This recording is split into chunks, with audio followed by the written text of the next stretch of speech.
यहाँ IIM बैंगलोर के अधिकांश लोग अपनी पूरी जिंदगी लगातार कामयाब होने वाले लोग रहे हैं किसी न किसी क्षेत्र में। मगर IIM बैंगलोर में हमें कभी कभी महसूस होता है कि हम उतने काबिल नहीं हैं। तो दूसरों की तुलना में औसत होने के दबाव से कैसे बचें? अगर कोई ये आपको महसूस करा दे तो सबसे अच्छा होगा, क्योंकि वैसे भी आपके जीवन में ऐसा हो सकता है। ऐसा काम करते समय या परिवार में रहते हुए हो सकता है। कोई आपसे कहेगा कि आप उतने अच्छे नहीं हैं। वो आपको बताएं या ना बताएं, आपको समझना चाहिए कि हम में से कोई भी कभी काफी अच्छा नहीं होता। अगर दुनिया में आपके इरादे बहुत बड़े हैं तो आप कभी You are never really good enough. वाकई काफी अच्छे नहीं होते। लोग मुझसे कहते रहते हैं, सदगुरु आपने इतनी सारी चीजें की हैं, ये प्रोजेक्ट वो प्रोजेक्ट। मैं आपको अपना प्रोजेक्ट बताता हूँ, क्योंकि परसों ही मैं चामुंडी हिल पर था। 37 साल पहले ऐसा हुआ था। मैं चामुंडी पहाड़ी पर गया और वहां बैठा। बिना किसी वजह के मैं परमानंद से भर गया। मेरे शरीर की हर कोशिका में विस्फोट होने लगा। मुझे नहीं पता था कि क्या हो रहा है। जब मैंने अपने सबसे करीबी दोस्तों से बात की तो वे बोले, बताओ तुमने क्या पिया था, क्या खाया था। वे बस यही पूछ सके। जब मैंने अपने शक्की दिमाग से पूछा तो वो बोला, शायद तुम पागल हो रहे हो।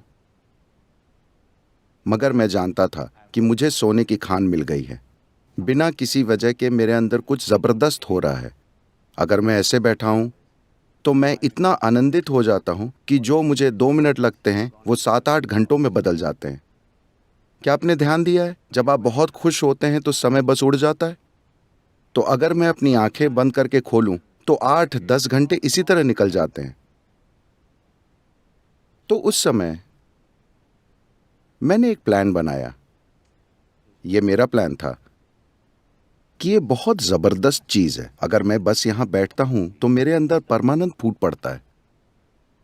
फिर मैंने तय किया, उस समय दुनिया की आबादी करीब 5 अरब 60 करोड़ थी। मैंने सोचा कि 2.5 सालों में मैंने एक प्लान बनाया, एक विशेष प्लान कि मैं ये कैसे करूंगा। मैं 2.5 सालों में पूरी दुनिया को आनंदित बना दूंगा, क्योंकि इसमें कुछ नहीं लगता। आप बस यहां बैठे हैं तो वो हो जाता है। खैर 37 साल।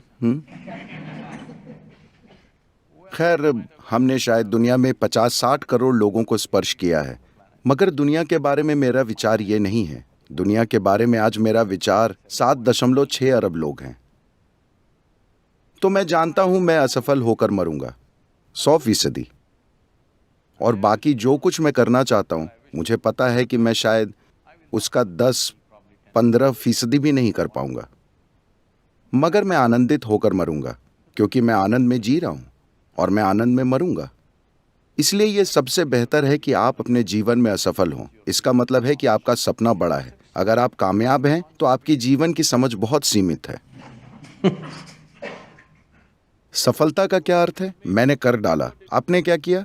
मैंने एक घर खरीद लिया। क्या ये एक उपलब्धि है? मुझे एक नौकरी मिल गई। मैंने इतना पैसा कमाया। ये जीवन को देखने का एक बहुत ही सीमित नजरिया है। मैं चाहता हूं कि युवा लोग इसे इस तरह देखें कि हम कुछ ऐसा कैसे करें जो इस जीवन काल में नहीं किया जा सकता। अगर मैं उसे पूरा नहीं कर पाया तो क्या होगा? अगर आप लगातार काम करते हैं